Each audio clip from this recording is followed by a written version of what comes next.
বিশ্ব বাংলা 24 বিশ্বায়নে বাঙালিয়ানা।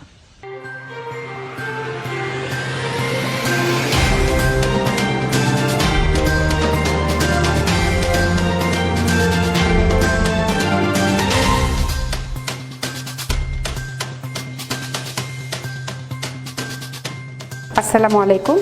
বিশ্ব বাংলা 24 সংবাদে আপনাদের সবাইকে স্বাগত জানাচ্ছি। আমি জিন্নাতুন নাহার প্রধান। বিশ্ব বাংলা 24 এর সর্বশেষ সংবাদ দেখতে পাবেন বিশ্ব বাংলা 24 ইউটিউব এবং ফেসবুক পেজে। প্রথমেই জানিয়ে দিচ্ছি সংবাদ শিরোনামগুলো। করোনা ভাইরাসে দেশে গত 24 ঘন্টায় মারা গেছেন 39 জন, শনাক্ত হয়েছেন আরও 2,907 জন।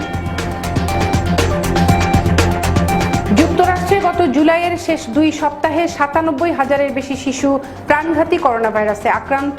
শিশুদের করোনায় আক্রান্তের সংখ্যা 40% বৃদ্ধি। 2 মন্ত্রীর পর লেবাননে এবার 9 এমপির পদত্যাগ। বিস্ফোরণের পর সরকারের ওপর বড় ধরনের চাপ সৃষ্টির পর এমপিদের পদত্যাগ। চলতি বছর যুক্তরাষ্ট্রে আগের বছরের তুলনায় আরও বেশি মার্কিনী নাগরিকত্ব ত্যাগ। বছরের প্রথম 6 মাসে এই সংখ্যা বেড়ে দাঁড়িয়েছে 5,800-র বেশি। বৈরুতে বিস্ফোরণে নিরপেক্ষ তদন্ত দাবি, ফ্রান্সের আন্তর্জাতিক সম্প্রদায়ের সমর্থন। হংকংয়ে গণতন্ত্রপন্থী ব্যবসায়ী গ্রেপ্তার, বিদেশি বাহিনীর সঙ্গে যোগসাজশের অভিযোগ। মাউন্ট রাশমোরে নিজের মুখ দেখতে চান ডোনাল্ড ট্রাম্প, এ নিয়ে সাউথ ডাকোটার গভর্নর ক্রিস্টি নোয়েমের শরণাপন্ন হয়েছিলেন হোয়াইট হাউস। এবং পাকিস্তান সিরিজে বেন স্টোকসকে আর পাচ্ছে না ইংল্যান্ড, পারিবারিক কারণে নিজেকে সরিয়ে নিয়েছেন এই অলরাউন্ডার।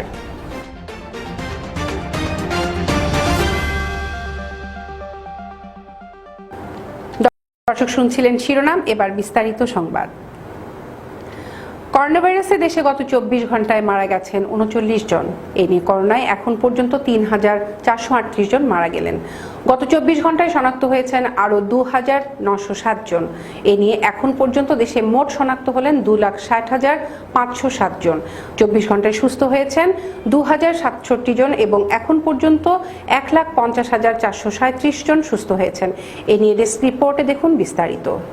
প্রিয় সাংবাদিক ভাই ও বোনেরা, সোমবার স্বাস্থ্য অধিদপ্তরের নিয়মিত অনলাইন ব্রিফিংয়ে অধিদপ্তরের অতিরিক্ত মহাপরিচালক ডাক্তার নাসিমা সুলতানা জানান, করোনা শনাক্তের জন্য দেশের সরকারি ও বেসরকারি ল্যাবগুলোতে গত 24 ঘন্টায় নমুনা সংগ্রহ করা হয়েছে 12,855টি এবং পরীক্ষা করা হয়েছে 12,849টি। এ নিয়ে মোট নমুনা পরীক্ষা করা হলো 12,73,168টি। গত 24 ঘন্টায় নমুনা সংগৃহীত হয়েছে 12,855টি এবং পরীক্ষা হয়েছে 12,849টি নমুনা। এ পর্যন্ত নমুনা পরীক্ষা হয়েছে 12,73,168টি। 24 ঘন্টায় নমুনা পরীক্ষা বিবেচনায় শনাক্তের হার 22.62%, আর মোট পরীক্ষার ক্ষেত্রে শনাক্ত হয়েছেন 20.46%। 507 জন। 24 ঘন্টায় শনাক্তের হার 22.62% এবং এ পর্যন্ত শনাক্তের হার 20.46%। নতুন যে 39 জন মারা গেছেন তাদের মধ্যে পুরুষ 35 জন এবং নারী 4 জন। এখন পর্যন্ত মোট মারা যাওয়াদের মধ্যে পুরুষ 2,721 জন এবং 79.4% এবং নারী 717 জন বা 20.86%। শনাক্ত বিবেচনায় মোট মৃত্যুর হার 1.32%। ডেস্ক রিপোর্ট, বিশ্ব বাংলা 24। যুক্তরাষ্ট্রে গত জুলাই মাসের শেষ 2 সপ্তাহে 97,000-এর বেশি শিশু প্রাণঘাতী করোনা ভাইরাসে আক্রান্ত হয়েছে। আমেরিকান একাডেমি অব পেডিয়াট্রিক্স এবং চিলড্রেন্স হসপিটাল অ্যাসোসিয়েশন যৌথভাবে এই প্রতিবেদন প্রকাশ করেছে। গবেষণায় দেখা গেছে 2 সপ্তাহে বিভিন্ন অঙ্গরাজ্য এবং শহরগুলোতে শিশুদের করোনায় আক্রান্তের সংখ্যা 40% বৃদ্ধি পেয়েছে। এ নিয়ে দেখুন একটি ডেস্ক রিপোর্ট। শিশুদের উপর করোনা ভাইরাসের প্রভাব এবং এই ভাইরাস ছড়িয়ে পড়ার তরুণদের ভূমিকা নিয়ে অনেকদিন ধরেই গবেষণা চালিয়ে যাচ্ছেন স্বাস্থ্য কর্মকর্তারা। তারা বোঝার চেষ্টা করছেন যে এই মুহূর্তে শিশুদের স্কুলে ফেরানো ঠিক হবে কিনা। ইতিমধ্যেই বেশ কিছু স্কুল তাদের কার্যক্রম শুরু করেছে, অপরদিকে কিছু স্কুল পুনরায় শুরু করার প্রস্তুতি নিচ্ছে। এদিকে জর্জিয়া অঙ্গরাজ্যে একটি স্কুল সম্প্রতি তাদের কার্যক্রম শুরুর পর সেখানে 9 জন করোনায় আক্রান্ত হয়, এ নিয়ে বেশ আলোচনা চলছে। প্রেসিডেন্ট ডোনাল্ড ট্রাম্প সহ সম্প্রতি অনেক মার্কিন নেতাই বলেছেন যে এই ভাইরাস শিশুদের জন্য বড় ধরনের ঝুঁকি তৈরি করে না। কিন্তু সম্প্রতি এক গবেষণা বলছে প্রাপ্তবয়স্কদের মতোই কিছু শিশু ভাইরাস ছড়াতে ভূমিকা রাখে। গত মে মাস থেকে এখন পর্যন্ত কমপক্ষে 86 শিশুর মৃত্যু হয়েছে।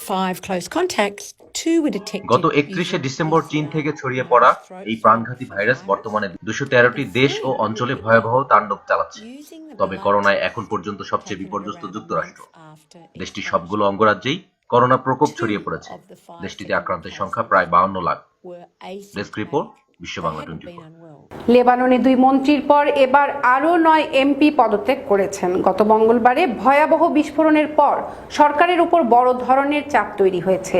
এরই মধ্যে একের পর এক মন্ত্রী এমপি পদত্যাগ করছেন। রোববার তথ্যমন্ত্রী মানাল আবদেল সামাদ এবং পরিবেশ মন্ত্রী দামিয়ানোস কাত্তার পদত্যাগ করেন। এরপরে বাকি 9 জন এমপি পদত্যাগ করলেন। তবে এই 9 এমপি কারা সে সম্পর্কে বিস্তারিত জানানো হয়নি।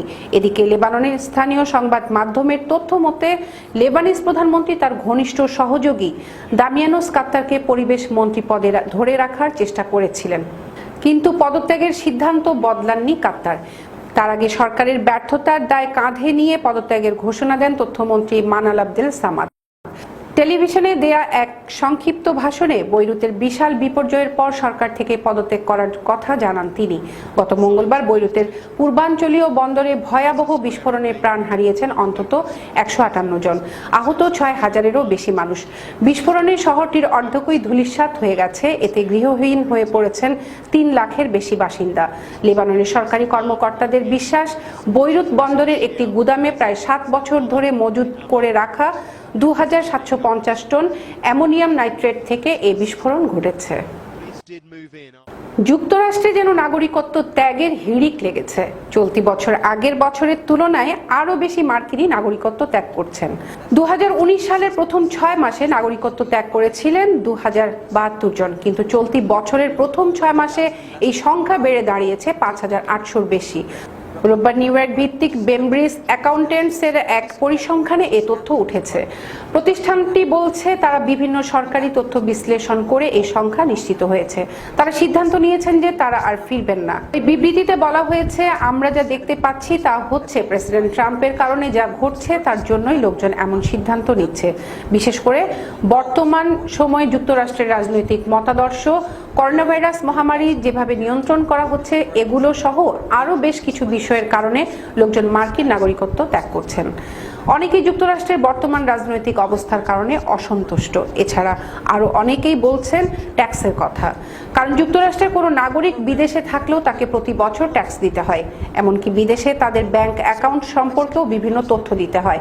যেসব মার্কিনী নাগরিকত্ব ত্যাগ করতে চান তারা যদি আমেরিকার বাইরে অন্য কোনো দেশে থাকেন, তবে তাদের সে দেশের মার্কিন দূতাবাসে যেতে হবে। সেখানে তাদের অবশ্যই $2350 পরিশোধ করতে হবে। দর্শক, এখন নিচ্ছি ছোট্ট একটি বিরতি, ফিরছি কিছুক্ষণ পর, সঙ্গেই থাকুন।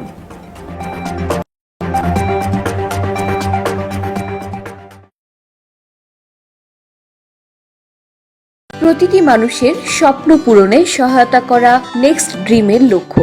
আমাদের প্রতিনিধিরা ক্রমাগত আপনার উন্নতিকল্পে কাজ করে যাচ্ছে। বিনা পরিশ্রমে সম্পদশালী হওয়ার জন্য আজই আমাদের সাথে যোগাযোগ করুন। আমাদের ঠিকানা 372372 Jackson Heights, new York 11372। Phone করুন 9293574245 অথবা 7183161949 এই নম্বরে। Email nextdreamllc@gmail.com। মহামারী করোনা ভাইরাস থেকে বাঁচতে করণীয়: অপ্রয়োজনে বাড়ির বাইরে যাওয়া বন্ধ করুন। ঘরের বাইরে মাস্ক ব্যবহার করুন। গণপরিবহন এড়িয়ে চলার চেষ্টা করুন। ঘরে ফিরে হ্যান্ডওয়াশ দিয়ে ভালো করে হাত ধুয়ে নিন। বাইরে পরা কাপড় দ্রুত ধুয়ে ফেলুন। প্রচুর পরিমাণে ভিটামিন সি যুক্ত খাবার খান এবং পর্যাপ্ত পানি পান করুন। ফলমূল সহ যে কোনো শাকসবজি ভালো করে ধুয়ে নিন। ঘর এবং কাজের জায়গা নিয়মিত পরিষ্কার করুন। মন প্রফুল্ল রাখতে নিয়মিত শরীরচর্চা করুন। শিশুদের মানসিক স্বাস্থ্য ভালো রাখতে যে কোনো কাজে তাদের পাশে থেকে উৎসাহ দিন।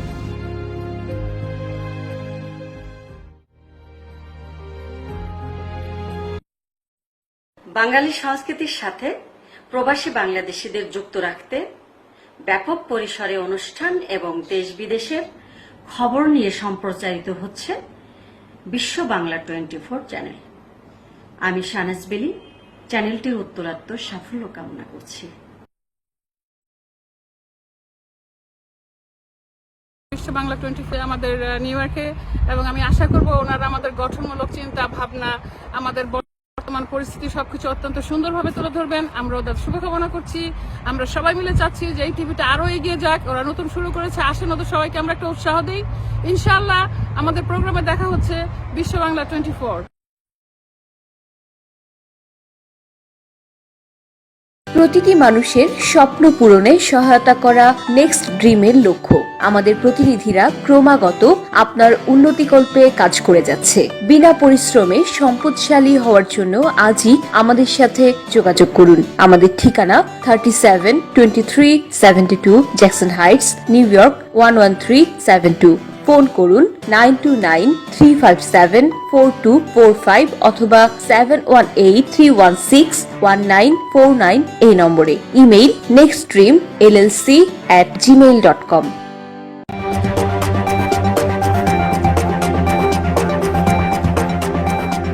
ফিরে এলাম বিরতির পর। লেবাননের রাজধানী বৈরুতে ভয়াবহ বিস্ফোরণের ঘটনায় স্বাধীন, নিরপেক্ষ ও বিশ্বাসযোগ্য তদন্তে আন্তর্জাতিক সম্প্রদায়ের সমর্থন চেয়েছেন ফরাসি প্রেসিডেন্ট এমানুয়েল ম্যাক্রো। বৈরুতকে মানবিক সহায়তা প্রদানে বিভিন্ন দেশের প্রতিনিধিদের নিয়ে আয়োজিত এক ভার্চুয়াল কনফারেন্সের উদ্বোধনকালে তিনি এই আহ্বান জানান। বৈরুতে বিস্ফোরণের পর প্রথম বিদেশি রাষ্ট্রপ্রধান হিসেবে ইতোমধ্যেই ঘটনাস্থল পরিদর্শন করেছেন ফরাসি প্রেসিডেন্ট, বাড়িয়েছেন সাহায্যের হাতও।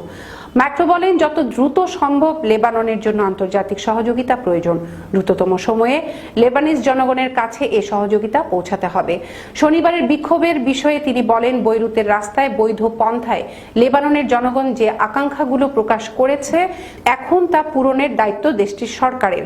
তবে কোনো ধরনের সহিংসতা বা বিশৃঙ্খলা কাম্য নয় জানিয়ে ফরাসি প্রেসিডেন্ট বলেন, এই মুহূর্তে লেবাননের ভবিষ্যৎ ঝুঁকির মধ্যে রয়েছে। ইউরোপীয় ইউনিয়নের সদস্য দেশগুলো চীন, রাশিয়া, মিশর, জর্ডান এবং যুক্তরাজ্যের প্রতিনিধিরা এই সম্মেলনে অংশ নেবেন। জাতিসংঘ, আন্তর্জাতিক মুদ্রা তহবিল, রেড ক্রস এবং আরব লীগের প্রতিনিধিরাও এতে যোগ দেওয়ার কথা রয়েছে। সম্মেলনে মার্কিন প্রেসিডেন্ট ডোনাল্ড ট্রাম্প অংশ নেবেন বলেও আশা করা হচ্ছে। হংকংয়ের গণতন্ত্রপন্থী এক ব্যবসায়ীকে গ্রেপ্তার করা হয়েছে। বিদেশি বাহিনীর সঙ্গে যোগ সাজসের অভিযোগে জিমিলাই নামের ওই ধনকুবের ব্যবসায়ীকে গ্রেপ্তার করেছে দেশটির নিরাপত্তা বাহিনী। তার এক সহযোগী এ তথ্য নিশ্চিত করেছেন। মার্কিন সিমন নামে জিমিলাইয়ের ওই সহযোগী বলেন, গত জুনে চীনের আরোপ করা বিতর্কিত জাতীয় নিরাপত্তা আইনের আওতায় ওই ব্যবসায়ীকে গ্রেপ্তার করা হয়েছে। গত বছর হংকংয়ে গণতন্ত্রপন্থী যে বিক্ষোভ হয়েছিল তাতে সমর্থন দিয়েছিলেন জিমিলাই। এমনকি তাকে সক্রিয়ভাবে এসব বিক্ষোভে অংশও নিতে দেখা গেছে। ৭১ বছর বয়সী জিমিলাইয়ের ব্রিটেনের নাগরিকত্ব রয়েছে। এর আগে গত ফেব্রুয়ারিতে তার বিরুদ্ধে অবৈধ সমাবেশ এবং ভয় ভীতি প্রদর্শনের অভিযোগ এনে তাকে গ্রেপ্তার করা হয়। তবে পরবর্তীতে তাকে জামিন দেওয়া হয়। জিমিলাইয়ের মিডিয়া ফার্ম নেক্সট ডিজিটালের নির্বাহী কর্মকর্তা মার্ক সিমন বলেন, এই সময় বিদেশি শক্তির সঙ্গে যোগসাজশের অভিযোগে তাকে গ্রেপ্তার করা হয়েছে। এদিকে স্থানীয় বিভিন্ন গণমাধ্যমের খবরে বলা হয়েছে যে তার মিডিয়া অফিসেও প্রবেশ করেছিল হংকং পুলিশ। সেখানে তল্লাশি চালানো হয়েছে। পুলিশ বলছে সোমবার 7 জনকে গ্রেপ্তার করা হয়েছে। এবার বিশেষ সংবাদ। যুক্তরাষ্ট্রের সাবেক 4 জনপ্রিয় প্রেসিডেন্টের মুখাবয়বে তৈরি বিখ্যাত ভাস্কর্য মাউন্ট রাশমোরে নিজের মুখ দেখতে চান দেশটির বর্তমান প্রেসিডেন্ট ডোনাল্ড ট্রাম্প। এ নিয়ে সাউথ ডাকোটার গভর্নর ক্রিস্টি নোয়েমের শরণাপন্ন হয়েছিল হোয়াইট হাউস। চমকপ্রদ এই তথ্য প্রকাশ করেছে প্রভাবশালী মার্কিন সংবাদ মাধ্যম নিউ ইয়র্ক টাইমস। ঘটনার সঙ্গে সংশ্লিষ্ট এক ব্যক্তি নিউ ইয়র্ক টাইমসকে জানান, গত 4 জুলাই মাউন্ট রাশমোর উৎসবে যোগ দিতে সাউথ ডাকোটা পৌঁছালে ট্রাম্পকে রাশমোরের 4 ফুট উচ্চতার একটি রেপ্লিকা উপহার দিয়ে অভ্যর্থনা জানান ক্রিস্টি। ওই রেপ্লিকায় সাবেক 4 প্রেসিডেন্টের সঙ্গে ট্রাম্পের মুখাবয়বও যুক্ত ছিল। মাউন্ট রাশমোর ন্যাশনাল মেমোরিয়াল বা সংক্ষেপে মাউন্ট রাশমোর সাউথ ডাকোটা অঙ্গরাজ্যের ক্রিস্টোনে অবস্থিত। 60 ফুট উচ্চতার ভাস্কর্যটি গ্রানাইট পাথরের পাহাড় কেটে তৈরি। এটি দিয়ে যুক্তরাষ্ট্রের প্রথম 130 বছরের ইতিহাস তুলে ধরার চেষ্টা করা হয়েছে। ভাস্কর্যটিতে George Washington, Thomas Jefferson, Theodore Roosevelt এবং আব্রাহাম লিঙ্কনের আবক্ষ প্রতিকৃতি স্থান পেয়েছে। প্রতি বছর প্রায় 20 লাখ মানুষ এই ভাস্কর্য পরিদর্শন করেন। ঐতিহাসিকভাবে প্রসিদ্ধ এ ভাস্কর্যটিতে নিজের মুখ দেখার শখ ট্রাম্পের বহুদিনের। ক্রিস্টি নোয়েম জানিয়েছেন 2018 সালে হোয়াইট হাউসে প্রথমবারের মতো ট্রাম্পের সঙ্গে সাক্ষাৎ হয় তার। সেদিনই মাউন্ট রাশমোরে নিজের মুখাবয়ব জোড়ার ইচ্ছার কথা জানিয়েছিলেন এই রিপাবলিকান নেতা। 2017 সালে ওহাইওতে এক সমাবেশেও মাউন্ট রাশমোরে নিজের মুখাবয়ব জুড়ে দেওয়ার ইচ্ছার কথা জানিয়েছিলেন ডোনাল্ড ট্রাম্প। হোয়াইট হাউসের এক কর্মকর্তা জানিয়েছেন, মাউন্ট রাশমোর কোনো অঙ্গরাজ্যের নয়, ফেডারেল সরকারের অধীনে থাকা স্থাপত্য। এবার খেলার খবর। পাকিস্তানের বিপক্ষে চলমান টেস্ট সিরিজের বাকি 2 ম্যাচে বেন স্টোকসকে পাবে না ইংল্যান্ড। পারিবারিক কারণে নিজেকে সরিয়ে নিয়েছেন এই অলরাউন্ডার। এক বিবৃতি দিয়ে রোববার 3 ম্যাচ সিরিজের বাকি 2 টেস্টে স্টোকসের না খেলার কথা জানায় England and Wales Cricket Board ECB. নিউজিল্যান্ডে থাকা বাবা মায়ের সঙ্গে দেখা করতে এই সপ্তাহের শেষ দিকে যুক্তরাজ্য ছাড়ার কথা রয়েছে তার। গত ডিসেম্বর ইংল্যান্ডের দক্ষিণ আফ্রিকা সফর চলার সময় গুরুতর অসুস্থ হয়ে পড়েন স্টোকসের বাবা জেড। সে সময় তাকে ভর্তি করাতে হয়েছিল হাসপাতালে। এরপর নিউজিল্যান্ডের ক্রাইস্টচার্চে সুস্থ হয়ে উঠেছিলেন তিনি। গত মাসে ওয়েস্ট ইন্ডিজের বিপক্ষে ব্যাটে বলে দুর্দান্ত এক সিরিজ পার করেন স্টোকস। নিয়মিত অধিনায়কের অনুপস্থিতিতেই সেই সিরিজের প্রথম ম্যাচে প্রথমবারের মতো নেতৃত্ব দেন ইংল্যান্ডকে। পাকিস্তানের বিপক্ষে প্রথম টেস্টে ব্যাট হাতে জ্বলে উঠতে পারেননি স্টোকস। 2 ইনিংসে রান করেছেন 0 ও 9। বোলিংয়ে অবশ্য দলকে এনে দেন গুরুত্বপূর্ণ 2 উইকেট। তবে সিরিজের বাকি অংশে তাকে না পাওয়া ইংল্যান্ডের জন্য হবে বড় ধাক্কা। আগামী 13 আগস্ট শুরু হবে পাকিস্তান ইংল্যান্ডের দ্বিতীয় টেস্ট। তৃতীয় ও শেষ টেস্ট শুরু হবে আগামী 21 আগস্ট। সংবাদ শেষ করার আগে আবারও জানিয়ে দিচ্ছি শিরোনামগুলো। করোনা ভাইরাসে দেশে গত 24 ঘন্টায় মারা গেছেন 39 জন, শনাক্ত হয়েছেন আরও 2907 জন। যুক্তরাষ্ট্রে গত জুলাইয়ের শেষ 2 সপ্তাহে 97,000-এর বেশি শিশু প্রাণঘাতী করোনা ভাইরাসে আক্রান্ত। শিশুদের করোনায় আক্রান্তের সংখ্যা 40% বৃদ্ধি।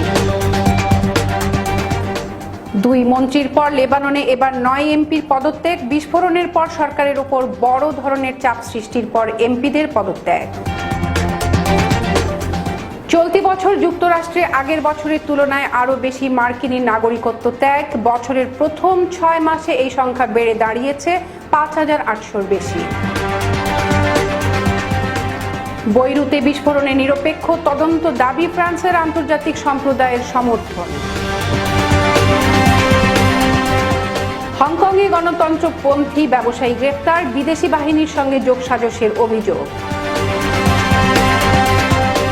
মাউন্ট রাশমোরে নিজের মুখ দেখতে চান ডোনাল্ড ট্রাম্প। এ নিয়ে সাউথ ডাকোটার গভর্নর ক্রিস্টি নোয়েমের শরণাপন্ন হয়েছিলেন হোয়াইট হাউস। এবং পাকিস্তান সিরিজে বেন স্টোকসকে আর পাচ্ছে না ইংল্যান্ড। পারিবারিক কারণে নিজেকে সরিয়ে নিয়েছেন এই অলরাউন্ডার।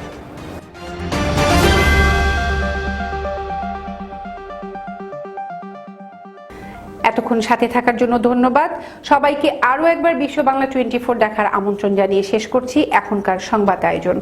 করোনা ভাইরাস থেকে বাঁচতে স্বাস্থ্যবিধিগুলো মেনে চলুন, নিরাপদ ও সুস্থ থাকুন। আল্লাহ হাফেজ।